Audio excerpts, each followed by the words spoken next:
Okay, everyone's here again, bringing you another review video. This one is going to be over Metal Gear Rising Revengeance. Now, this is a game that takes place after the events of Metal Gear Solid 4, following Raiden, who is, of course, a cyborg, as anyone who's played the series knows from seeing him in Metal Gear Solid 4.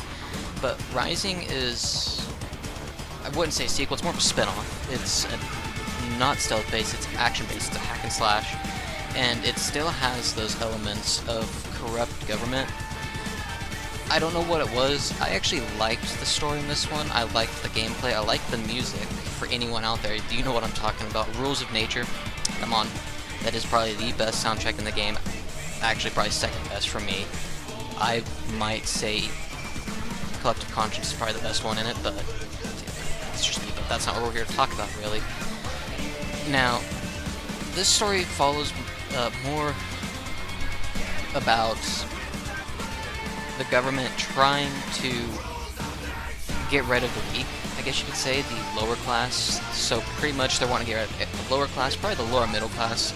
Honestly, probably what they're wanting left is, of course, upper class and maybe upper middle class. But those are the people they want left. And pretty much the guy leading this is Armstrong, who's trying to become president.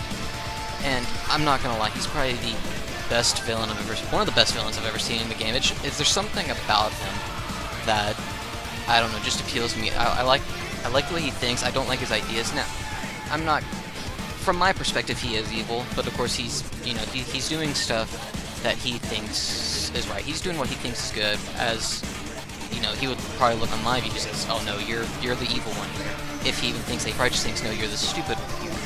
And that's kind of how it is between him and Raiden. Closer to the end of the game,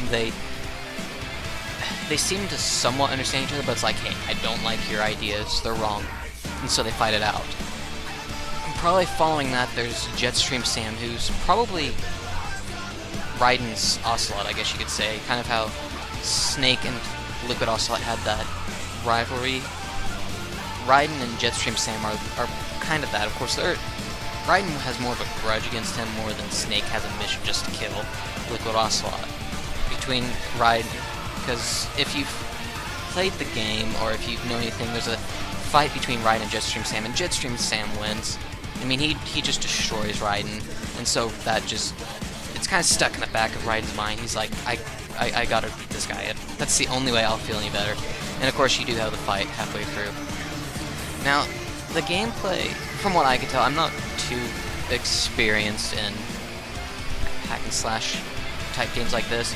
I mostly sucked at it, so I mean, I can't really say if the gameplay was good or bad. I was able to get by with it. The only thing I didn't really like was the parry. I just could not get that to work. I mean, I just kind of wish there was a block. I mean, it felt to me, like I said, I'm not good at it, so it felt to me it was more of luck whenever a parry would actually work. It was cool when it did, though. I felt good. I was like, oh yeah, take that. And then I quickly died. Especially in one of the later levels, there's second or third level. It's probably the actual second level, because there's the prologue, then there's the first level, and then there's the second level. But there's a part where you're in the sewers, and there's just these giant soldiers down there. They just destroyed me each time. I never seemed to be able to get it. They would just take me, and they would like choke me, and then slam me on the ground, and like kick me, and I would die. So I sucked at that. I'll admit that. But overall, the game plays smoothly. I mean, the PC port of the game is amazing. I mean, when's the last time you actually see a PC port do good? Dark Souls 1 was an awful PC port. Dark Souls 2 was, for the most part, okay. Actually, it was probably okay, but that was because it was a leading platform more than it was a port. But next would probably be the music. Now, most Metal Gear Solid games just have this beautiful, methodical music playing, especially The Best Is Yet to Come, which was the kind of opening theme for when you started the first Metal Gear game on the PlayStation. As much as I loved the music in Rising, I mean, it was more rock and everything. It was supposed to be. It's a hack and slash game. It's action. It has to have this type of music. I still like the music in the Metal Gear series. A lot of them are just beautiful, especially Snake Eater in Metal Gear Solid 3. That's probably my second favorite one. So, I loved the music in Metal Gear Rising, but it just, I still loved the music in the original series more. Now, overall, the characters in this are good. The story, as I said, was great.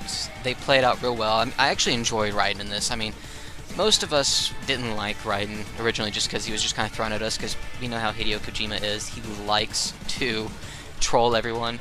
So, of course, the demo that was in the Zone of Enders, or put in, or given to you when you bought Zone of Enders to play, you only play the tanker mission, you play as Solid Snake, and then of course when you go and play the actual game, bam, Ryan's get thrown in. No one liked him for that, but this, I somewhat liked Ryan. I didn't like his outfit as much in that. I like his outfit in this, but I actually felt like this was a redeeming quality for Raiden. He actually felt like a badass, I guess I should say. He didn't really feel like 1 and 2, he just felt like he was there.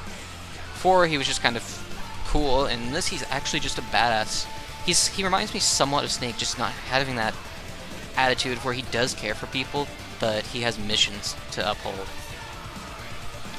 Now, for me, overall, this game, as I said, was good, and it felt like it fit into the Metal Gear universe and still able to stand on its own, and that could just be more of, it wasn't like the others, there's a hack and slash, while still giving you that corrupt government feel in it, that there's people there who just don't give a shit about you in the government, and they're just going to use you for what you are, and while at the same time somewhat feeling like you're still in the Metal Gear Solid universe through that, and playing Raiden, who we've played before, who by now I would think we're comfortable with seeing, and of course I was comfortable playing as Raiden.